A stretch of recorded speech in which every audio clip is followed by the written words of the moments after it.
Welcome to Channel 5, KSTP Nightly News. I'm Ron Burgundy. And I'm Rick Tamlin.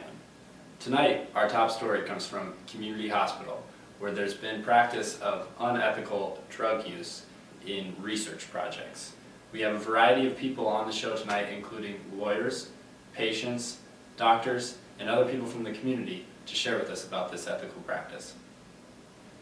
And tonight we're going to be discussing the unethical practices or allegations of unethical practices at the community hospital. We have with us the attorney for the hospital. How's it going? Thank you very much for having me. It's going very well. We have a couple questions we'd like to ask you. The ERA A, is that correct? ERA A? Yeah. Drug trial has been criticized for unfair distribution of treatment for the herpes simplex encephalitis. That sounds nasty. What are the legal stipulations involved with these allegations? Well, first off, before we actually initiated the study at our hospital, the first thing we did was we had the study ethics committee approved. It's something that you do as a basis before you start any sort of scientific study or something like that that could be ethically unstable or something like that in the community. And then from there, we look at the protocol of all the different things of setting up this study in our hospital. All the patients were well informed before they started the study on listen. You may or may not be receiving this trial drug. You may be receiving the placebo, and they all committed to it without being forced to. They were in the study because they wanted to be in the study, and so all the protocol was followed there so that no legal issues would be against us as a hospital. And so you said placebo, so for our viewers that might not know what that is, a placebo is So some of the members of the trial study, some of the patients will be getting the placebo, so to speak, which isn't actually the drug, which is just something that is put into the body like a sugar water or something like that. It's not going to harm them at all, but they don't know if they're getting the drug or not, so we can better study the patients. We have them as then a control group so we can see what somebody with the disease looks like who's not on the drug and what somebody looks like that is on the drug. Okay. So, as someone who deals with risk management at the hospital, where do you stand on current drug study at your hospital? Well, I think in order to answer that question, we have to look at the possible outcomes of whether or not we want to carry on this current study as is, if we want to stop the study completely, or if we want to do what some people are asking and actually administer the drug to everybody in the study. If we continue the study as is, it follows major scientific studies and major scientific protocol where you have a control group. You're learning more about this control group. We have preliminary results right now that are positive, but in the scientific field, the preliminary result isn't enough to say that this drug is good, that we can go ahead and put everybody on it. So we actually need more data. We need to collect, we need more time with these patients, and we need people on the placebo drug in order to better study that. I think that a possible outcome, if we put everybody on this drug and it goes great, we look like a great hospital. But if that goes bad, there are a number of different things that could go wrong for us as a hospital. Number one, there could be legal issues involved with administering a drug to a number of patients that hasn't been certified, that we may have encouraged these patients to take or just given to them as part of a study but really wasn't healthy for them. If it's really harmful for these patients, again, we're causing them physical pain without even knowing, without even doing this full study on it. And we're causing emotional pain for their family and friends who have to watch them go through this. So I just think that not continuing the study as is and putting everybody on this drug is actually more harmful and causes more risk for our hospital. So in my personal opinion, I would recommend that we keep the study going as is in order to minimize risk. Well, we thank you for that insight and that clarification. Again, this is the attorney for the community hospital, and you will hear from some other guests tonight.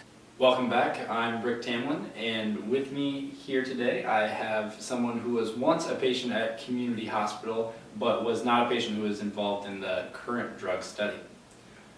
So the ERA drug trial has been criticized for unfair distribution of treatment for this herpes simplex encephalitis from doctors within this study. As a businessman and someone who works outside of the realm of the science field, how do you approach or respond to a situation like this?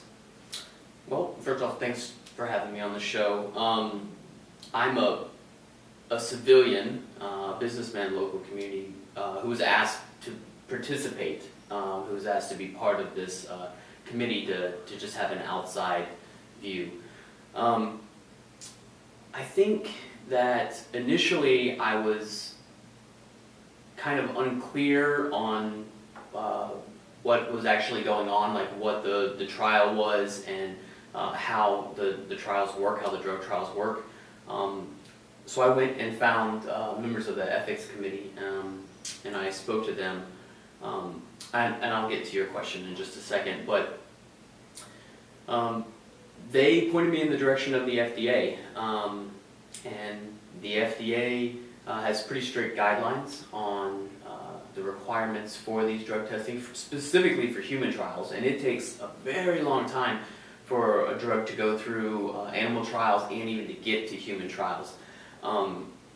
But during phase 1, which is what this Era A is currently in, the FDA allows research to continue as long as it doesn't present an unreasonable or significant risk to the test subjects. And basically in this case we have people who are sick. They're already sick. They were sick before they came in. The drug is not designed to make them more sick. It's designed to help them. So the big outcome of this is that while taking this drug, they don't become worse. They don't have a heart attack or a stroke or something else negative that happens. So I guess with that being said, they're following the FDA guidelines and the rules. Hi Luke, thanks for having me. I'm here today as a veteran physician. I've been board certified in family medicine for over 20 years now, and I wanted to talk to you about my recommendation as chair of the ethics committee at our hospital here in the community. My recommendation ultimately was that the RA be made available to all trial participants, including the group that was in the control group previously receiving a placebo. The reason for this recommendation was based in several different ethical principles. The ethical principles, first and foremost, that I relied on were the principles of beneficence, non-maleficence, and justice, considering the American Medical Association Code of Ethics.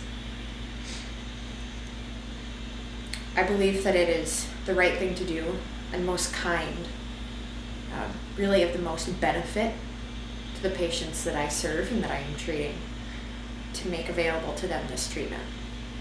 Similarly, non-maleficence is upheld by not withholding a treatment that could do good and improve the quality of life and the survival of my patients. The AMA Code of Ethics, which I referenced earlier, expects that physicians will, in the case of research and placebo-based control groups, make the experimental treatment available to all participants if there's no standard treatment available at this time, and there isn't any other standard treatment available at this time for herpes simplex encephalopathy.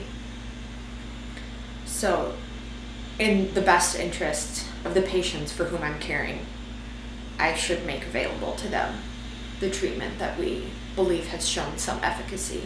While some of the statisticians may not agree, my obligation as a physician, first and foremost, is to the best interests of my patients, and research participants are included in that.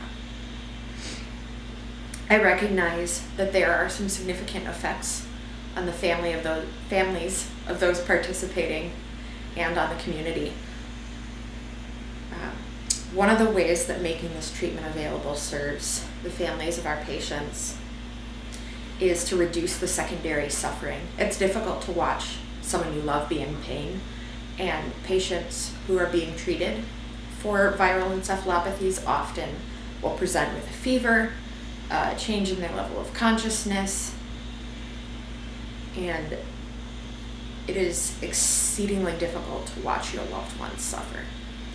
I recognize also that this may have some effect on the community because we have compromised the experimental and scientific validity of this drug trial. However, the risks of violating that validity are outweighed by the benefits of adhering to ethical principles and treating our patients for their illness, since this treatment has shown some initial efficacy and their suffering is so significant. Last but not least, something I think that physicians are often reluctant to talk about publicly, but I believe is very important to me personally, is how my personal Christian faith guides my response to this. There are a couple of really significant principles to me personally that have guided my decision. First and foremost being the sanctity of life. I believe that it's important to safeguard and uphold life at all stages and all forms with mutual respect and compassion, universal respect and compassion, really, for all of the patients in my care. And there are two pieces of scripture, too, that really highlight some of the values that my Christian faith brings into my ethical considerations. Micah 6:8 speaks to the principles of justice and mercy. This is actually a pretty famous, pretty well-known passage. It says, "For what does the Lord your God require of you but to seek justice, love mercy, and walk humbly with your God?" And James 5:11 speaks to the compassion and mercy in the character of God. And I believe that it is important for me as an individual and as a physician to uphold the principles of compassion and mercy in my treatment. Thanks for consulting with me, and it was great to speak with you, Luke. Now back to you. Regarding family members and the community as well, receiving ARA-A could give the whole family more hope. It might also give them more time even without being curative, and could enhance their spiritual wellness. Okay. Having a Christian perspective guides what I believe because it brings back everything to what God says in the Bible. Hello, my name is Nurse Dorn, and I'm the nurse manager here at Community Hospital. Thank you so much for having me on the show today. I hope my input can help people better understand the harming effects of this clinical trial. I have been a nurse for over 20 years and have experienced a lot of clinical studies, but the RIA study is different. My nursing staff and I are concerned about the care we are forced to provide patients participating in the study is ethically wrong. First of all, there is harm being done to the patients not receiving RIA, but rather the placebo drug. This poses an important issue for us as medical professionals because it goes against non-maleficence, which means, first, do no harm. Not only does the study go against non-maleficence, but it also contradicts beneficence, which occurs when medical staff are truly looking out for the best interest of their patients. Due to the fact that patients with herpes are suffering more than necessary because they are not receiving the actual drug, I do not believe that providers are looking out for the best interest of their patients. Instead, they want a successful medical trial no matter the cost. My nurses and I want the study to be stopped immediately so these patients can receive the treatment they need. Herpes is a disease without a cure, but with the correct medications, such as RA, the illness can be maintained so that patients can lead a fairly normal life. I'm aware that there is much to be gained from completing this clinical trial in terms of new data and research, but their lives will be lost. My nurses and I do not want the pain of seeing patients die before our very eyes, knowing there was something we could have done to aid in the slowing of the disease. Please help us stop this clinical trial before it is too late.